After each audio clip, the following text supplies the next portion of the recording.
655 പേജുള്ള റിപ്പോർട്ട് ഒറ്റ രാത്രി കൊണ്ട് വായിക്കുക. ഇതാണ് വഖഫ് വിഷയത്തിൽ പ്രതിപക്ഷത്തിന് ഭരണപക്ഷം നൽകിയ സമയം. എങ്ങനെയെങ്കിലും അവരുടെ വഖഫ് എന്ന അനാവശ്യത്തെ ഈ രാജ്യത്തിന്റെ ആവശ്യമാക്കി മാറ്റാനുള്ള തത്രപ്പാടിലാണ് BJP. വഖഫ് ബോർഡിന് അനുകൂലമല്ലാത്ത ഈ ബില്ലിനെ പാർലമെന്റിൽ എതിർക്കും. ഭരണപക്ഷത്തിന് 3 കൊമ്പെങ്കിൽ പ്രതിപക്ഷത്തിന് 4 കൊമ്പ് എന്ന മട്ടിലാണ് കാര്യങ്ങളുടെ പോക്ക്.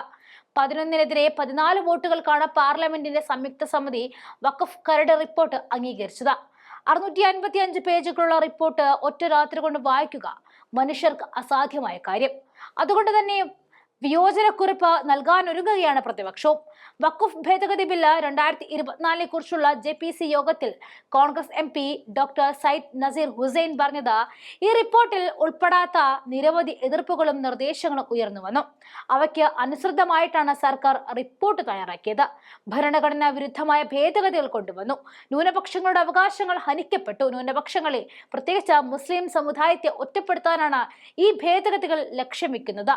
ഈ മതേതര രാജ്യത്തെ ഒരു വിഭാഗം ജനങ്ങളെ ഒറ്റപ്പെടുത്താനായി കൊണ്ടുവരുന്ന ഈ ഭേദഗതി അംഗീകരിക്കാനാകില്ല എന്നുറപ്പിക്കുകയാണ് കോൺഗ്രസ്. അതിനെ അതിശക്തമായ ചുവടുകൾ ഇനിയും വെക്കാൻ ഒരുങ്ങുകയാണ്. അതിനായി സുപ്രീം കോടതിയില്ലെങ്കിൽ സുപ്രീം കോടതി വരെ എത്തി നിൽക്കുന്നു ഇന്ന് പ്രതിപക്ഷം.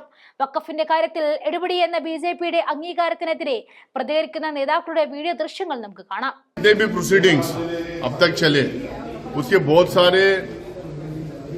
जो डिस्कशन उसमें हुआ था, बहुत सारे सजेशंस जो आए थे, बहुत इंपॉर्टेंट सजेशन जो आए थे, उसको इसमें इंक्लूड नहीं किया गया.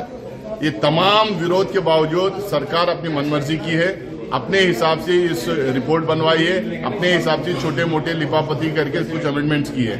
हम चाहते थे एक बराबरी का सबको हो. देश में जितने समुदाय हैं, सबके जो पूजा स्थल हैं, जो धर्मस्थल हैं, जो सबके प्लेसेस ऑफ वर्शिप हैं, सबके लिए गवर्नेंस और एडमिनिस्ट्रेशन में एक पैरिटी हो. लेकिन यहाँ पे देखा गया पहली बार कि एक अनकॉन्स्टिट्यूशनल अमेंडमेंट्स लाए गए हैं. माइनॉरिटी के राइट्स का हनन हुआ है और ये कॉन्स्टिट्यूशन में जो माइनॉरिटीज को जो राइट्स दिया गया था उसके खिलाफ में ये अमेंडमेंट्स लाया गया है. हम क्लियरली कांग्रेस की तरफ से ये क्लियरली कहते हैं और हम चाहते भी थे कि हिंदुस्तान में जितने समुदाय हैं उनके तमाम प्लेसेस ऑफ वर्शिप का गवर्नेंस और एडमिनिस्ट्रेशन के लिए ये एक तरह के रूल हो. लेकिन यहाँ पे क्लियरली ये सिंगल आउट करने के लिए माइनॉरिटी कम्युनिटी के लोग को, खासकर मुसलमानों को सिंगल आउट करने के लिए और खासकर उनको दबाने के लिए, कुचलने के लिए, उनकी आवाज दबाने के लिए ये अमेंडमेंट्स लाया गया है. हम आज हमने जो JPC की रिपोर्ट 509 पेजेस की तैयार की थी और अब वो 656 पेजेस की हो गई है, वो हमने सभी सदस्यों को सर्कुलेट कर दिया है. आज जॉइंट पार्लियामेंट्री कमेटी की जितने डिलिब्रेशंस हुए और उसके आधार पे जो रिपोर्ट तैयार हुई, आज उसको फाइनली हम अडॉप्ट करेगी हमारी कमेटी JPC. और जो उस दिन क्लॉज बाय क्लॉज उनमें संशोधन था और जिसको फिर JPC ने वोटिंग और बहुमत के आधार पे अडॉप्ट किया था, वो रिवाइज बिल को भी आज हम उसको JPC के समक्ष रखेंगे.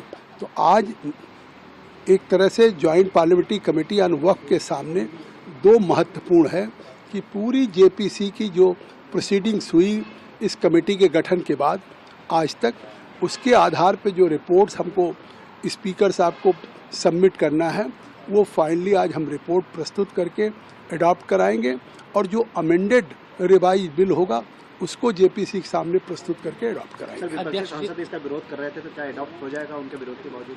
देखिए, अधिकार है उनका विरोध करने का, किसी भी सदस्य का समर्थन करने का.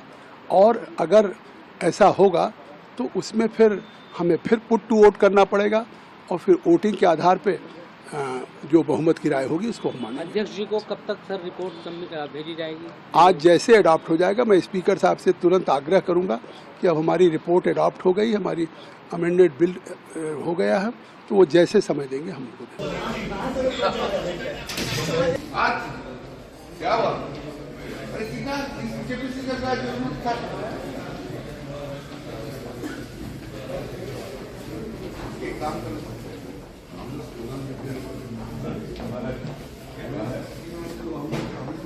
अरे टॉपरी होगा आप भी हो.